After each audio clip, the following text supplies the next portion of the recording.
Hey guys, I hate to interrupt, but I just wanted to take a moment to say if you're studying for the CPA exams and you like the visual learning approach that we take in this video, definitely check out Universal CPA Review's free trial. You can do this by going to www.universalcpareview.com, or you can click on the link in the description of this video. From there, you could take a sneak peek at Universal's platform, which includes animated video lectures, study guides, and practice questions with task-based simulations that come with video explanations that walk you through the solution step by step, kind of like having a tutor by your side. Okay, enough of that. Let's get back to it. Okay, so next up we have consignor-consignee relationships. But the good news is this is something that we're all relatively familiar with. Okay, so have you ever been to a Costco? Have you ever been to a Walmart? Well, then you know a consignment transaction. So when Walmart sells Coca-Cola products, that isn't Walmart's product, it's Coca-Cola's. So it's not their inventory, and that's what's key to remember. Okay, so Walmart is simply the consignee, and Coca-Cola would be the consignor. Okay, so another way to think about this is Walmart, in this example, would be an agent. Right, essentially, they are a sales agent to Coca-Cola. All right, so don't let that confuse you too much. We're going to break out principal-agent relationships here in just a second. And the way that they operate is technically a little bit different, but think of it as the same concept. Okay, but bottom line, in that comparison, Coca-Cola would be the principal and a Walmart would be the agent. Most important takeaway for the exam is understanding whose inventory this is. All right, we also need to know how revenue is going to get recognized. But let's start by defining what the consignor versus the consignee is. Right, so the consignor is going to be the person who sends the goods to the consignee, aka the agent. So they're going to be the ones selling on the consignor's behalf. So the consignor is assuming the risk of their own inventory items, and they're going to pay the commission to the consignee once they make the sale.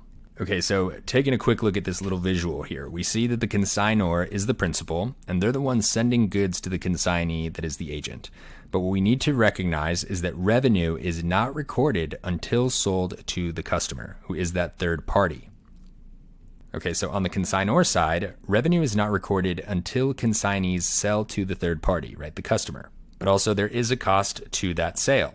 So the consignor will record inventory and cost of goods sold when sold by the consignee. Right? This is the consignor's inventory. They're the ones who are selling their own product. They're the ones who are putting together their own product to be sold. The consignee is just making the sale on commission. Okay, so the consignor will report that commission expense when the consignee sells inventory to the third party as well.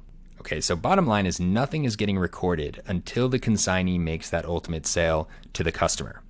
Okay, so let's go through an example. Okay, so Includable Shoes is a shoe company that acts as the consignor in its business relationship with Selly Store, the consignee. All right, I know, creative names. The consignment relationship has the following activity. So straight to the point, Selly Store sells $2,000 worth of shoes held on consignment and retains a 10% commission. All right, so how would Selly Store recognize their commission revenue? So they're going to record this at the gross amount. Okay, so that's important to note. They're going to take on the entire cash, or if this is sold on credit, accounts receivable, and record it at the gross amount. Right, the entire cash amount is coming to them. So they're going to take the $2,000, but their commission revenue is only 10% of the sale. All right, so $200 is the amount that they're recording as their revenue. They still owe $1,800 back to the principal or the consignor because that's their product that they sold, right? It's their inventory. So this is a payable to Includable Shoes of the 90% amount, $1,800. Okay, and the sales revenue recognized by Includable Shoes would be the net amount. Okay, so what's important to note is the entire $2,000 amount is going to be reported as revenue. Okay, so $1,800 is the amount that they are expecting to receive from Selly Shoe Store, so that's an account receivable. But we're also going to debit this expense, right? $200 from the $2,000 sale is an expense that is owed to Selly Shoe Store, right? They're still getting their 10%. Okay, so we got to know how to record this for both sides of the transaction.